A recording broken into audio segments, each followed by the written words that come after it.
Assalamualaikum warahmatullahi wabarakatuh.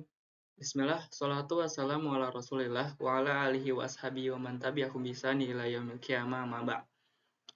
Oke guys, di video kali ini saya akan menjelaskan tentang akad wakalah, kafalah, dan hawalah dalam fikih muamalah. Muamalah merupakan suatu aktivitas yang semua orang pasti melakukannya.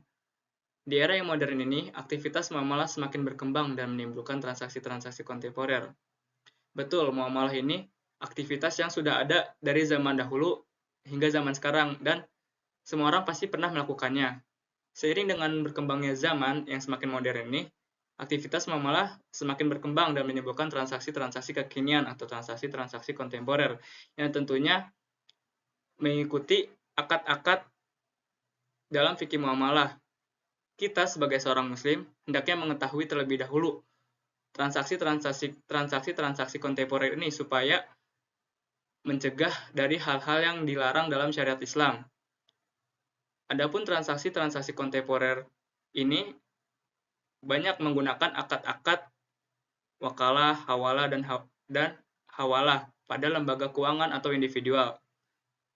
Kita sebagai seorang muslim hendaknya mengetahui terlebih dahulu apa itu akad hawalah, apa itu akad wakalah, atau apa itu akad kafalah, supaya menghindari hal-hal yang tidak diinginkan ataupun hal-hal yang dilarang dalam syariat Islam. Pertama, saya akan menjelaskan tentang akad wakalah. Pengertian wakalah. Secara bahasa, istilah wakalah berasal dari wazan wakala yakilu waklan yang berarti atafid, menyerahkan atau mewakilkan. Adapun arti wakalah yaitu suatu tindakan menyerahkan atau mewakilkan kuasa dirinya atau al-muwakil kepada orang lain, al-wakil, untuk melaksanakan sesuatu atau melakukan tindakan-tindakan yang merupakan haknya dari jenis pekerjaan yang bisa digantikan dan dapat dilakukan oleh pemberi kuasa dengan ketentuan pekerjaan tersebut dilaksanakan pada saat pemberi kuasa masih hidup.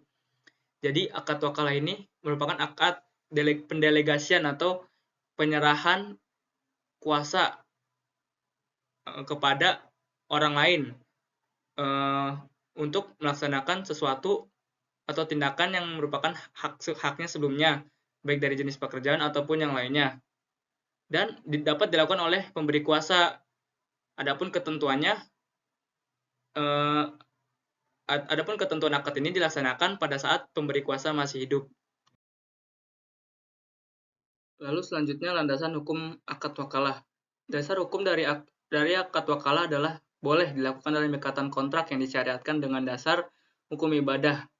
Al-wakalah bisa menjadi sunnah, makruh, haram, atau bahkan wajib sesuai dengan niat pemberi kuasa pekerjaan yang dikuasakan atau faktor lain yang mendasarinya dan mengikutinya.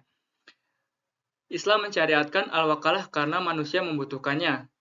Tidak setiap orang mempunyai kemampuan atau kesempatan untuk menyelesaikan segala urusannya sendiri. Pada suatu kesempatan, seseorang perlu mendelegasikan suatu pekerjaan kepada orang lain untuk mewakili dirinya. Adapun dalil akad wakalah ini terdapat pada Quran surat Al-Kahfi ayat 19 yang artinya, maka suruhlah salah seorang di antara kamu pergi ke kota dengan membawa uang perakmu ini. Lalu yang kedua yaitu rukun dan syarat akad wakalah. Menurut jumhur ulama, rukun wakalah ada 4, yaitu yang pertama orang yang memberi kuasa atau al-muwakil, lalu yang kedua orang yang diberi kuasa atau al-wakil, yang ketiga perkara atau hal yang dikuasakan muwakal fih, dan 4 sigot, ijab dan qabul. Muwakil atau orang yang mewakilkan syaratnya yaitu pemberi kuasa mempunyai hak atas sesuatu yang dikuasakannya, serta dapat bertindak terhadap harta tersebut dengan dirinya sendiri. Adapun wakil, orang yang diberi kuasa atau mewakili syaratnya yaitu seseorang yang menerima kuasa ini perlu memiliki kemampuan untuk menjalankan amanahnya yang diberikan oleh pemberi kuasa dan juga berakal. Dan yang ketiga yaitu muwakal fih, syaratnya yaitu pekerjaan atau urusannya itu dapat diwakilkan atau digantikan oleh orang lain. Pekerjaan itu dimiliki oleh muwakil sewaktu akad wakalah, pekerjaan itu diketahui secara jelas. Lalu yang keempat, sigot. Adapun sigot ini syaratnya yaitu hendaknya berupa lafaz, yaitu yang menunjukkan arti mewakilkan. Dalam sigot kobul, si wakil tidak disyaratkan. Artinya seandainya si wakil tidak mengucapkan qabul, tetap akad akad ini dianggap sah. Kapan sih akad wakalah ini berakhir? Wakalah berakhir dikarenakan salah satu sebab berikut. Yang pertama, matinya salah seorang dari yang berakad. Lalu yang kedua yaitu salah satunya gila. Yang ketiga, pekerjaan yang dimaksud dihentikan. Dan yang terakhir, pemutusan oleh muwakil terhadap wakil. Selanjutnya yaitu jenis-jenis wakalah. Yang pertama ada wakalah al-mutlaqoh, yaitu mewakilkan secara mutlak tanpa batasan waktu dan untuk segala urusan. Lalu yang kedua ada wakalah al-muqayyadah, yaitu penunjukan wakil untuk bertindak atas namanya dalam urusan-urusan tertentu. Dan yang ketiga ada wakalah al-ammah, yaitu perwakilan yang lebih luas dari muqayyadah tetapi lebih sederhana daripada mutlaqoh. Selanjutnya, pengaplikasian akad wakalah. Dalam lembaga keuangan, praktek lembaga keuangan baik konvensional atau syariah pun secara tidak langsung menerapkan konsep wakalah seperti contoh ketika mentransfer uang. Prosesnya diawali dengan adanya permintaan nasabah sebagai al-muwakil terhadap bank sebagai al-wakil untuk melakukan perintah atau permintaan kepada bank untuk mentransfer sejumlah uang kepada rekening orang lain. Adapun pengaplikasian dalam individual yaitu ketika seseorang ingin keluar kota sedangkan dia memiliki pekerjaan di kota yang ia tinggali, maka seseorang ini boleh mencari wakil atau orang yang menggantikan pekerjaannya ini dengan konsep akad wakalah. Selanjutnya yaitu akad kafalah. Pengertian kafalah. Secara bahasa, istilah kafalah berasal dari bahasa Arab yang artinya ad-doman atau jaminan, hamalah, beban, dan zamah, tanggungan. Adapun kafalah secara istilah, jaminan yang diberikan oleh penanggung atau kafil pada pihak ketiga dalam rangka memenuhi kewajiban dari pihak kedua atau yang ditanggung, makful anhu, terkait tuntutan yang berhubungan dengan jiwa, hutang, barang, atau pekerjaan apabila pihak yang ditanggung cedera janji, di mana pemberi jaminan bertanggung jawab atas pembayaran kembali suatu hutang menjadi hak penerima jaminan. Jadi intinya akad kafal ini merupakan akad jaminan ketika seseorang melakukan transaksi. Landasan hukum akad kafalah. Kafalah merupakan salah satu bentuk ikatan antar sesama umat manusia telah disyariatkan baik dalam Al-Quran, Al-Hadis, dan ijma ulama. Adapun dalam Al-Quran disebutkan dalam Quran surat Yusuf ayat 72 yang artinya mereka menjawab, kami kehilangan piala raja dan siapa yang dapat mengembalikannya akan memperoleh bahan makanan seberat beban unta dan aku jamin itu. Lalu dalam Al-Hadis, dalam hadis riwayat Ibnu Majah, penjamin adalah orang yang berkewajiban harus membayar dan hutang juga harus dibayar. Adapun dalam ijma ulama mengenai kafalah, para ulama berijma membolehkannya. Orang-orang Islam pada masa nubuwah mempraktikkan hal ini, bahkan sampai saat ini tanpa adanya teguran dari seorang ulama pun. Ketentuan-ketentuan yang menjadi dasar pembolehan kafalah adalah berupa kaidah fikih yang berbunyi pada dasarnya semua bentuk muamalah boleh dilakukan kecuali ada dalil yang mengharamkan dan bahaya atau beban berat harus dihilangkan. Kemudian rukun dan syarat kafalah. Menurut mazhab Hanafi, rukun kafalah hanya satu yaitu ijab dan qabul. Sedangkan menurut jumhur ulama ada 5 rukun kafalah. Ad-domin, kafil atau zaim, yaitu orang yang menjamin. Disyaratkan sudah balik, berakal, merdeka dalam mengelola harta bendanya dan dilakukan dengan kehendaknya sendiri. Lalu yang kedua matmun lahu, orang yang berpiutang. Syaratnya yaitu orang yang berpiutang diketahui oleh orang yang menjamin atau kafil guna meyakinkan pertanggungan yang menjadi bebannya dan mudah untuk memenuhinya. Lalu yang ketiga matmun anhu, orang yang berutang. Syarat utama yang harus melekat pada makful anhu adalah kemampuannya untuk menerima objek pertanggungan, baik dilakukan oleh diri pribadinya atau orang lain yang mewakilinya. Lalu yang keempat matmun bih, objek tanggungan. Disyaratkan pada matmun dapat diketahui dan tetap keadaannya.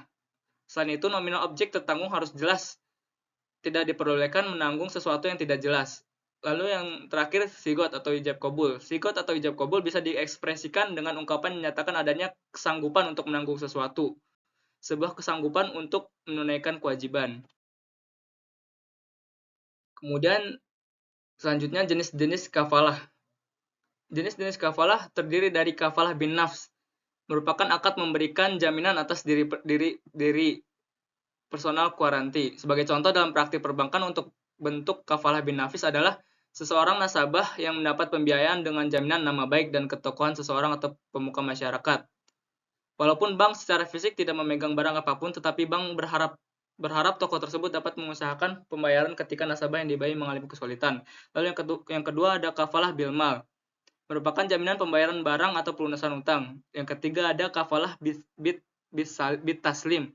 Jenis kafalah ini biasa dilakukan untuk menjamin pengembalian atas barang yang disewa pada waktu masa sewa berakhir. Lalu yang keempat ada kafalah al-munajazah, merupakan jaminan mutlak yang tidak dapat dibatasi oleh jangka waktu dan untuk kepentingan atau tujuan tertentu. Lalu yang terakhir ada kafalah al-mu'allaqah. Bentuk jaminan ini merupakan penyederhanaan dari kafalah munajazah, baik boleh industri perbankan maupun asuransi, di mana jaminan dibatasi oleh kurun waktu dan tujuan-tujuan tertentu. Lalu pengaplikasian kafalah. Pengaplikasian kafalah dalam lembaga keuangan yaitu bank sebagai lembaga keuangan menjamin pihak yang ditanggung nasabah dengan menyerahkan jaminan atau garansi bank kepada tertanggung pihak ketiga atau pemilik proyek apabila di kemudian hari nasabah melakukan cedera atau ingkar janji. Nasabah atau pihak yang ditanggung memiliki kewajiban pada pemilik proyek untuk menyelesaikan pekerjaannya sesuai dengan perjanjian kerja yang disepakati antara pihak ditanggung atau pihak pelaksana kerja dengan pihak tertanggung atau pihak pemberi. Lalu yang terakhir adalah akad hawalah.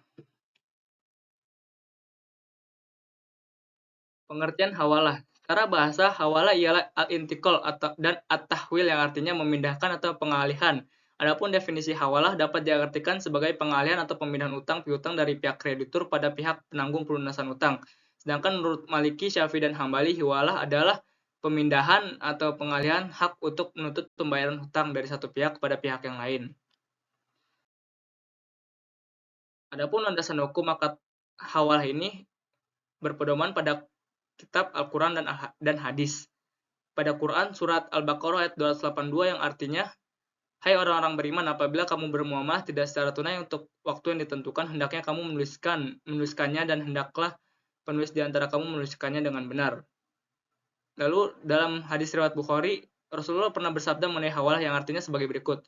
Nunda-nunda pembayaran utang oleh orang yang mampu adalah suatu kezaliman. Maka jika seorang di antara kamu dialihkan hak penagihan piutangnya dihiwalahkan kepada pihak yang mampu, maka terimalah. Lalu selanjutnya itu rukun hawalah. Rukun hawalah adalah rukun yang wajib terpenuhi sebelum akad terjadi. Apabila tidak terpenuhi salah satunya, maka akad tidak sah. Menurut mazhab Hanafi, rukun hawalah hanya ijab dari muhil pihak pertama dan qabul dari muhal pihak kedua kepada muhal alaih pihak ketiga. Adapun menurut mazhab Maliki, Syafi'i, dan Hambali, rukun hawalah ada 6 antara lain, yaitu yang pertama muhil, lalu muhal alaih, lalu yang ada piutang muhil kepada muhal, lalu ada piutang muhal alaih kepada muhil, dan yang terakhir ada sigot hawalah. Jenis-jenis hawalah. Menurut mazhab Hanafi, akad hawalah dibedakan ke dalam 2 kelompok, yaitu berdasarkan jenis pemindahan objek akad dan berdasarkan jenis akad. Secara keseluruhan jenis hawalah ada 4. Hawalah dain, hawalah hak, hawalah muqayyadah, dan hawalah mutlaqah. Adapun yang berdasarkan pemindahan objek yaitu hawalah dain dan hawalah hak. Adapun yang berdasarkan jenis akad ada hawalah muqayyadah dan hawalah mutlaqah. Yang selanjutnya pengaplikasian hawalah. Akad hawalah sering digunakan atau diaplikasikan baik dalam kehidupan sehari-hari maupun di lembaga keuangan syariah. Contoh hawalah dalam lembaga keuangan yaitu biasanya diterapkan dalam hal factoring atau anjak piutang, di mana para nasabah yang memiliki piutang pada pihak ketiga memindahkan piutang itu kepada bank, lalu bank membayar piutang tersebut dan bank menagihnya dari pihak ketiga itu. Adapun dalam praktik kehidupan sehari-hari dapat kita lihat ketika terdapat 2 orang yang pergi ke rumah makan, si A membayarkan biaya makan B dan B teringat bahwa C memiliki utang kepada B dengan jumlah yang sama dengan biaya makan B.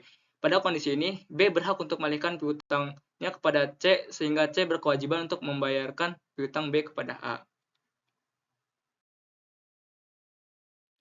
Mungkin cukup sekian penjelasan akad wakalah kafalan hawalah dari saya. Eh, Kurang lebihnya mohon maaf. Terima kasih. Wassalamualaikum warahmatullahi wabarakatuh.